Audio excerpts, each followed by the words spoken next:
Good evening. I'm Stacey Amos for News Channel 8, and these are the top stories that we have for you tonight. The heat of the sun leads to a brush fire on St. Croix. Innovators are in the running for extra special funding. And she's blind, has no legs, and she's almost abandoned. An exclusive story you don't want to miss here on News Channel 8.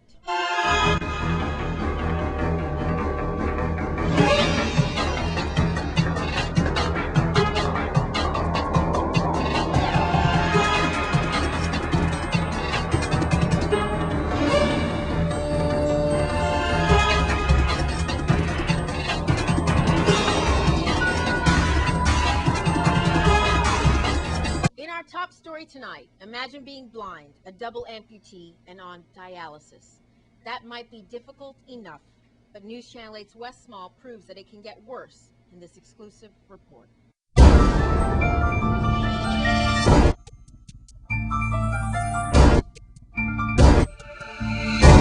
Thank you very much. We're in Mars Hill, a deplorable situation again facing one of our seniors as they need urgent medical transportation, thus seeking treatment.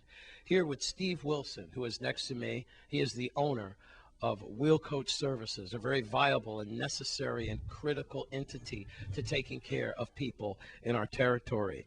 We're about to see Miss Octalien. Miss Octalien's story goes back to New Year's Eve of last year, where she was thrown off of her seat, improperly hooked up in a Vitrans bus, thrown onto the floor because of potholes around Juan Louis Hospital. So the story is deep. To make it deeper, this is a double amputee, and she's also blind. Mr. Wilson, where do we begin? We're now going to see how you pick up this lady. If you don't pick up this lady and get her to treatment, pretty seriously, she will die. Her kin is watching this in Atlanta, spread out all over the United States as this is on YouTube. Steve, what do you have to say not only about Miss Octalien's situation, but the fear of Wheel Coach not seeing their 15th anniversary because of unpaid bills and unkept promises? Well, it's with a heavy heart today that I have to come to the community and the Medicare beneficiaries to inform them that Wheel Coach Services might be closing or will be closing due to our financial condition. For those of you who doesn't know Wheel Coach Services, we are the only local non-emergency transportation services that provides a special transportation to dialysis patients and to the Medicare patients who meet the requirements. It is difficult, it is challenging. We have spoken a couple times to Commissioner Finch and heads of the Human Services Department. We are financially strapped. Are you getting all the help you can from the VI government? Well, we spoke to, again, through Human Services. That's where we get our grant to provide transportation for dialysis patients. The reason we're in this situation is... How much do they owe you, sir, the VI government? It's about... Human Services owes approximately $450,000. $250,000 for fiscal year 09-010 and $200,000 for fiscal year... To you? That's correct. That's almost $1 million. $250,000 for 09-010, $200,000 for 010-011. To this date, we have not received any fund. This year, we received a letter stating that we are going to have a reduction in our fourth quarter allotment, but to this date, we have not received any funding for our first, second, or third quarter allotment. How do you pay your attendees? The employees haven't been paid for over 3 months. All right, let me stop you there. Sir, who are you to Mr. Octalien? My wife. That's your wife. That's my wife, Oh, yeah. Mr. Octalien. Am Yeah. I saying the name right? You're right, you're right. It's Mr. Octalien. Octalien. Octalien, yeah. Yes. I believe diabetes. Is that what your wife suffers from? Yeah, yeah, She's blind and She's plus blind. double amputated. yeah. And still, her spirits are miraculous this morning.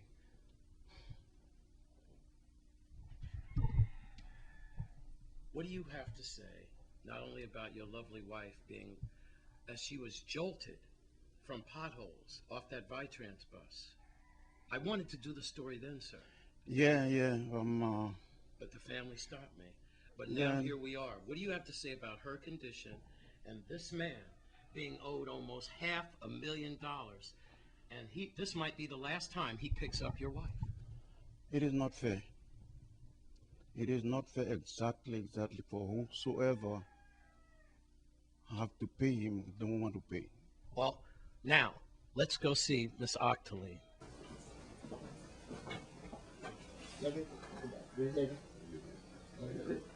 Just throw it on there.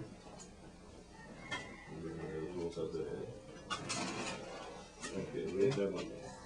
Okay?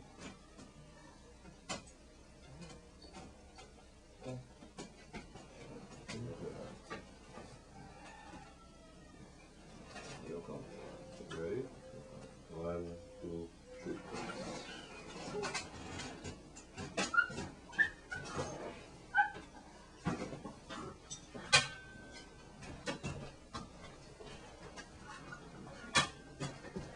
So you have one. Sorry. That's up and down? Yeah. Ready?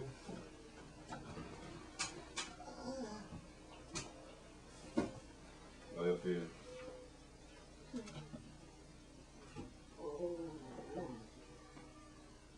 Well, it's okay. Okay.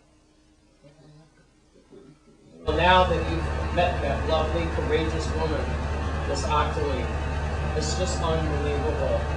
I tell you, go ahead, Mr. Wilson. What do you have to say? What could be the final solution for you? What do you ask for? Our request is payment for services that were rendered. Remember that sickness doesn't discriminate. This sickness is for everyone, the less fortunate and those in need. Let me bring it home again for you. Steve, I want you to get in there and drive away. Take care of Miss Octalien. Did you know that they've got to do this 3 times a week for Miss Octalien? 3 times. Mr. Octalien, let's just hope that your lovely wife will be okay. I hope so. And whosoever have to pay them because they do a wonderful job. They do a wonderful job. It cannot be better what they're doing. So they need payment. In Mars Hill, keep your head up, partner. I'm Wes Small for News Channel 8. In other news, the BI Fire Service has issued a burn ban. So this next story brings it all home. News Channel 8's Wes Small files this report from Catherine's Rest. Thank you, Stacy. It's just after 2 o'clock in the afternoon. We are in Catherine's Rest area. And as you could see here, this will be a lesson to us all. I want to say congratulations to the VI Fire Department, St. Croix District, Chief Torres and them, because what happened here is a simple accident. We had some coal that was stored here after a barbecue over the weekend, right? And with the sun coming down, it literally ignited the coal and it caught on fire. Luckily, the young man who had the barbecue here in this area alerted the fire department because he had thrown a lot of water on it, but he still knew what to do. Call the Virgin Island Fire Department. As you could see here from the footage, these guys jumped right on it here. And, you know, it's fortunately no one got hurt, not structural damage. The VI Fire Department got here in the nick of time because it looks like that home there is just being built, perhaps. And look how dangerously close that is to igniting that house. Let this be a lesson to you folks out there, please, with your charcoals or whatever you do with your campfires. In Catherine's Rest, congratulations to the men and women in blue with the fire department. I'm Wes Small for News Channel 8. On a positive note, Petra George Clement of Christiansted was promoted to Sergeant Major on June 13th in Arlington, Virginia. Here's her story. Sergeant Major George Clement grew up in the Ralph D. Schubert housing community. She attended Elena Christian Junior High School and St. Croix Central High School. The Secretary of the Army has reposed special trust and confidence in the patriotism, valor, fidelity, and professional excellence of Sergeant Major George Clement. Enlisted soldiers who attain the distinction of being selected to be Sergeant Major are the epitome of success in their chosen field, in their profession of arms. The Sergeant Major is generally the key enlisted member of staff elements. She will serve at Fort Jackson, South Carolina. We congratulate Sergeant Major George Clement on her promotion. Coming up, it's down to the wire for Caribbean energy innovators hoping to get hundreds of thousands of dollars in funding. That's up next in your Caribbean Report. This is News Channel 8. This is News Channel 8. Now here's your news from around the region.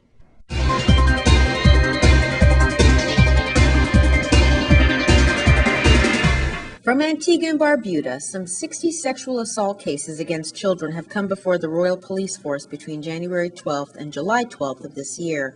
This was revealed by National Security Minister Dr. Errol Court as he commented on what he considers to be a serious situation regarding the nation's youth. From St. Lucia, St. Lucians will be joining their peers in Antigua and Barbuda, Dominica, and Grenada in paying 15% in value-added taxes by October of this year. St. Lucia now becomes the last independent member of CARICOM to introduce the indirect tax regime, replacing a current slate of taxes and duties. From the Caribbean, 30 Caribbean innovators will soon learn whether they will be the lucky recipients of $200,000 to allow them to turn their renewable energy or energy efficiency project dreams into a reality. This round of the contest was targeted specifically at the Caribbean, with financial support provided by UK aid from the Department for International Development. From the Dominican Republic, the government of Taiwan has donated just under $900,000 to the Santo Domingo Cybernetic Parks Technology Investment Fund. The 3 million square foot park, which was set up in the first administration of President Leonel Fernandez, seeks to attract investment in technology-related products and services. From Puerto Rico, Governor Louis Fortuno has signed another package of tax breaks aimed at luring more of Hollywood to the island and hoping to make it among the most attractive locales for film production crews.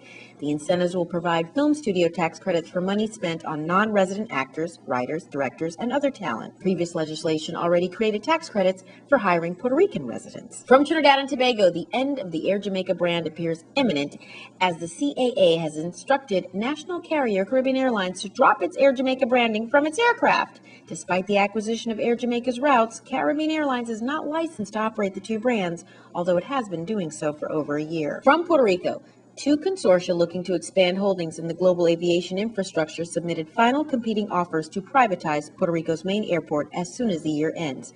Grupo Aeropuertos Avance and Aerostar Airport Holdings, LLC, delivered final offers to run the Caribbean's busiest airport for the next 40 years. From the Caribbean, a management plan for the sustainable harvesting of flying fish among the islands of the Eastern Caribbean, as well as attention to the queen conch, sea bob shrimp, and blackfin tuna bonito populations, has been developed for implementation by the middle of next year, according to the Caribbean Regional Fisheries Mechanism. From Guyana, Guyana's parliament is expected to soon debate a controversial bill that would abolish the death penalty and repeal sodomy and cross-dressing laws.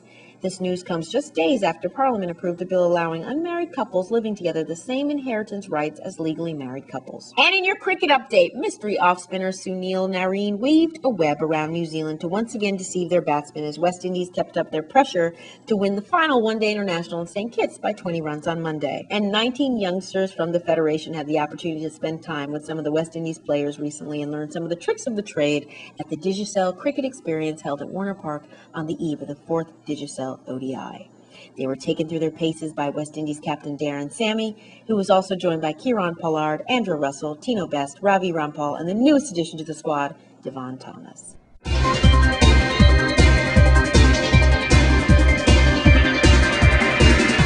Please be sure to check our Facebook page on all full stories and details in the Caribbean Report. Now we visit the Red Cross for the first time since hurricane season began. Thank you very much, Stacy. I always have a lot of fun with the Red Cross volunteers. Here with Marla Matthew, who is the Director of Disaster Services, and Miss Willa David, who is the Miss Willa Davis, who is the Emergency Services Coordinator. All right, two heavyweights here. Now I just dropped off some hurricane tracking maps, new ones there, and we're going to have you, Stacy, talk about it at the end of this report. All right, sweetheart, you're going to give us an update on what is going on with the American Red Cross in the VI territory for this upcoming hurricane season. Please tell us what to expect. What you can expect. I'm expecting every resident to be prepared, and preparation is important. As you know, that Dr. Gray at the Seismic Center has predicted this to be a very mild season west, but we only need one hurricane to do us in. So we're asking our residents not to let their guard down, to go through the usual planning of making sure that they have their disaster kit packed, that they have their necessary dried foods, medications, their list of important contact numbers, and their wills, and all essential information copied and ready to go and in a secured place. We're also asking that our community come together and support one another. During this time, it's very critical that we know who our individuals are, who are disabled, our shut-ins, and that we be ready to support each other. Miss Davis, I'm sure you have something to add to that. Well, Ms. Matthew really said it all, but we're just encouraging the residents here of the Virgin Islands to be prepared, and we here at the American Red Cross are getting prepared, and we just want to pray that we have a quiet and mild season. Thank you very much. I always ask you this, and I know it can be questionable. How's our shelter situation doing? Okay, our shelters throughout the territory, St. Croix, St. Thomas, and St. John, they have been inspected. They are ready to go, and so that all shelters are in a readiness mode. So, folks, not just hurricane season, as our director from VITEMA, Elton Lewis, reminds us, any disaster is still a disaster. So please be careful. It doesn't have to be a hurricane. Ladies, thank you so much. 778-5104. That's the St. Croix number. If you'd like to volunteer and lend some more information out there, please. All right, here at the Red Cross chapter on St. Croix, here near Sunny Isle and Castle Coakley, I'm Wes Small for News Channel 8. Now we share with you where to get your very own News Channel 8 hurricane maps. From Premium Finance Company or Premium Leasing, which are both in Golden Rock, or Water and Power Authority, which is on all 4 islands. Now here's a special update from the VITEMA Expo. Good day. This is Director Elton Lewis. On behalf of the Virgin Islands Territorial Emergency Management Agency, I want to say thank you to those who participated, volunteered, and attended the 2012 All Hazards Preparedness Expo.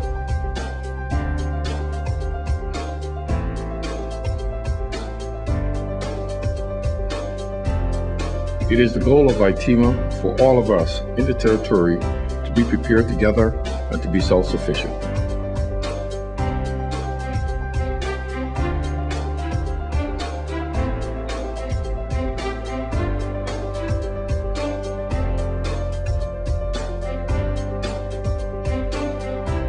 For more information on training and future events, please visit us at www.vitema.gov. Coming up, top plays of the summer in your Sports 411. This newscast has been sponsored by Mario's Virgin Crystal.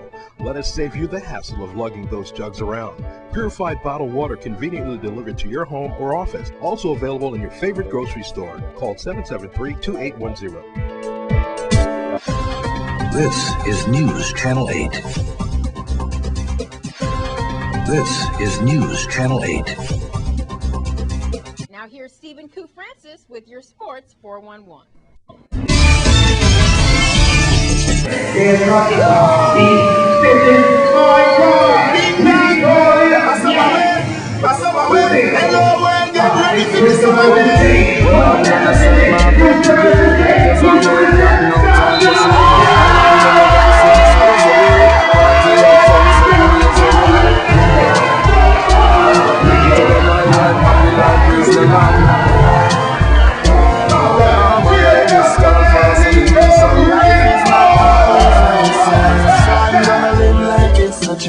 You can have fun too if you make it for tomorrow today.